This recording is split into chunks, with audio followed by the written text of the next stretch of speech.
Welcome back to the channel, everybody. It's episode 7 in a series where I'm playing DartBot from level 1 all the way up to level 18, and in each episode I'm sharing with you lessons, tips, tricks and everything in between that I've learned from playing this amazing game. Today it's a little bit about me. I'm going to be talking about what my goals and ambitions are in the game of darts. I'm going to be laying them bare in public for you to listen to, hear and see. Hopefully it will help me keep super accountable and laser on those goals, and I'll be keen to see what you think about them. In the meantime, we're up against DartBot level 7 and we almost lost against level 6. So let's have a little focus and let's have a game of darts.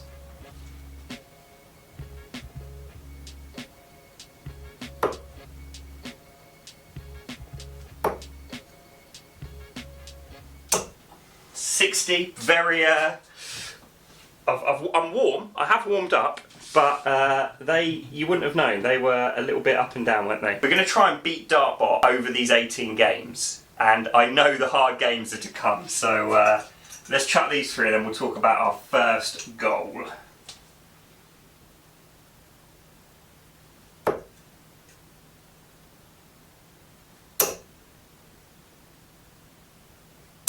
Oh, nearly the first 180 of the series. 140. It actually deflected out. I might watch that back. That looks like it had a chance. So, DartBot, stop that. My first goal is my actual ability in this game. Now, I'm under no illusions, right? I've been vlogging away for a couple of years. My free dart average is around 58. Sometimes better, as you've seen, sometimes way better. And you've also seen when it's been a lot worse. So what standard do we want to get to? What's the end goal with our game? And to put it bluntly, I want to be a Super League player. Now, I think there's a difference between being someone that plays Super League and being a Super League player. I want to be somebody that is picked for teams that the people want in their team, because when it comes to it, under pressure, you know, Matt, you're not worried. He'll get the job done. That's the kind of level we want to get to. And I guess from a free dart average perspective, depending on your region, depending on what league, blah, blah, blah, I don't know, maybe to begin with, and then we can look above and beyond. We maybe need to have a free dart average of 70, at least. Right, I know there's some of you watching that have just heard that, I've gone, well, that ain't going to get anywhere near. But step by step, that's where we got to get to be in contention, to start maybe getting a few sniffs around playing for teams. Shout out to anyone in Worcestershire looking in a few months' time. And to do that, I'm all in, as you saw on the last episode, into purposeful and consequential practice. The thing that I need to do is I need to get in more venues, and I'm actually, at point of recording, just about to move house. We've just welcomed Jonah into the family, so it's going to be a little bit tricky of late, but heading into 2026, when we do get the weekends free, when we get a bit of time, yeah, we want to be getting a bit more in venues and actually competing a lot more.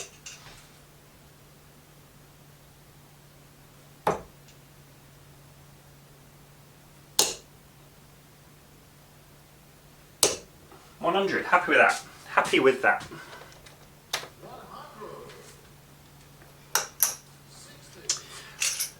Goal number 2 is actually a goal based on YouTube, and it feeds into the biggest goal of all, which is number 3. But goal number 2 is I would love my YouTube channel to get to 20,000 subscribers.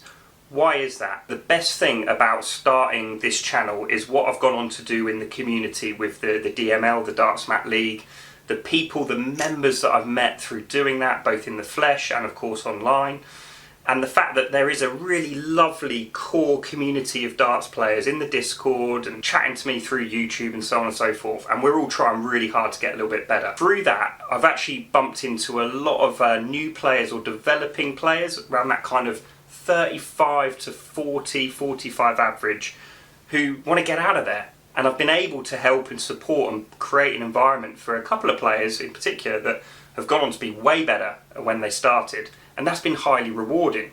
So I know there's a correlation between community and connecting with people that want to improve their darts like me and growing this YouTube channel. So I'm not going to do the plug, don't worry about subscribing.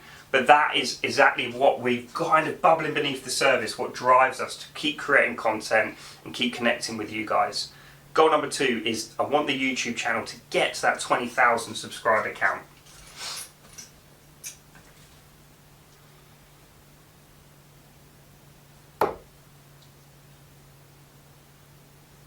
No, Matt, I want the 180.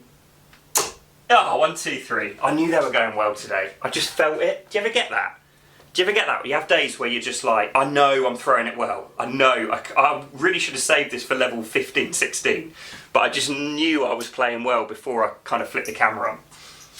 And goal number 3, this is my biggest one. Let me put the darts down. This is where we want to get to. So, if you can't tell already from any of my previous footage, using all kinds of gizmos, practice routines, talking about the throw technically, I'm a massive nerd. I grew up learning about golf. And I read The Golf Machine, I read PGA books, I worked with professional golfers, and I loved talking all things technical about the golf swing. I love talking about how the arms work with the shoulders, how the hips and the shoulders separate to create torque so you can create more power. I love all that stuff, how to use the ground to create more power, everything in between. And I've kind of got myself obsessed with the technical piece of the darts throw, probably to my own detriment in my ability, because I'm thinking about release point, I'm thinking about alignment. One of my previous episodes I was talking about my hips. I am super duper into the technical aspect of the throw, and I love watching slow-mos of people's throws. I love helping people in the community with their throw, albeit I'm not quite where I want to be yet in my own game, but my absolute long-term ambition is I want to be a darts coach. I've got little Jonah here who as well, I'd love to teach him to play. I'd love him to go on and get involved in his community and play locally. Whatever he wants to do, I don't really actually care. But I love the idea of teaching young people about darts and how fantastic this game is. And I want to be able to work with people really technically on their game and get really nerdy into the weeds of it. So my third goal is I definitely want to become a qualified and maybe one day successful darts coach. And that ties in really nicely to number 1 and 2, because if I do go and get qualified and continue to go on the learning journey that I'm on, I'll be able to attract more people into the community, of the darts mat community, which means I can then help more people, which will hopefully then feed into more YouTube subscribers. So it all kind of works. But, you know, forget number 1 and 2. You know, I'm hoping we'll get there with them. The one that I'm really striving towards, and I'm, you know, watching all the content I can, I'm reading around the psychology, I'm learning about these type of theories into the throw, like release point, like the way the wrist operates, the elbow, the shoulder, how that is entwined with how your hips are and your chest, and a bit like golf, everyone does do it differently, but there's certain things. The best guy is Dan, Paul, straight to the point darts, the way he noticed these things. And that's what I want to develop in my own technical knowledge of the game of darts as an absolute super geek and super fan. Anyway, got a bit OTT there. Let's close down 78.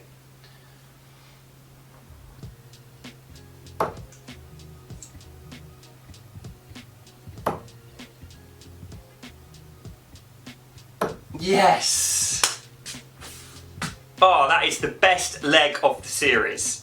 Do you know what? I said it earlier, but do you just ever have days, let me know in the comments, where you just know you're throwing it well? And I didn't want to get stuck on double 3 again, so I'm glad that went in. But that is the best leg of the series. Get in there. It's only one leg, but that is 15 darts. It will look pretty because it'll be a 100 dart average wallop, but I know it's one leg and we've averaged 33 in episode 2, so let's not get carried away. But that takes us 7-0 up on DartBot with the harder levels to come. Can I just say, DartBot level 7 averaged 85, but they wouldn't be going for double yet, so we'll let them off. Anyway, thank you everybody for watching this video. Those are my 3 goals. We want to be a Super League player. We want a big YouTube channel. We want to become a really competent, qualified darts coach. I'm going to crack on working on them. Let me know what your goals are in the chat. What do you want to get out of this game? Where do you want to get to? Do you just want to enjoy it? You don't have to have goals either. You can just enjoy playing. It really doesn't matter. But I know myself, I operate better, and if you look at, I'm going to get nerdy again, but if you look at Maslow's hierarchy of needs, the very top there is called self-actualization, and I definitely self-actualize when I've got a goal and I'm striving towards something. And I feel really, really happy to be striving towards those goals. And what I'm super happy about is I'm doing it in public, there for you guys to see and judge and feel in front of you. Thank you for all your support. We're going to be back in episode number 8 already. We're going to be talking about darts maths and some of the kind of hacks, tips and tricks that I've learned to get over that hurdle of knowing your checkouts and your routes. So by the end of that video, you'll know them really quickly, I'm sure. But come back for that one, episode 8. Thanks everybody for your support. I'll shut up now and I will see you in the next one. And if you enjoyed that video, you can catch episode 8, All Things Maths. Darts Maths, not Darts Math, Darts Maths right up here. Or if you would like to watch one of my episodes, one that I had with professional Matthew Edgar, you can watch that right here. As ever, look after yourself, take care, enjoy the darts, and I will see you in the next one.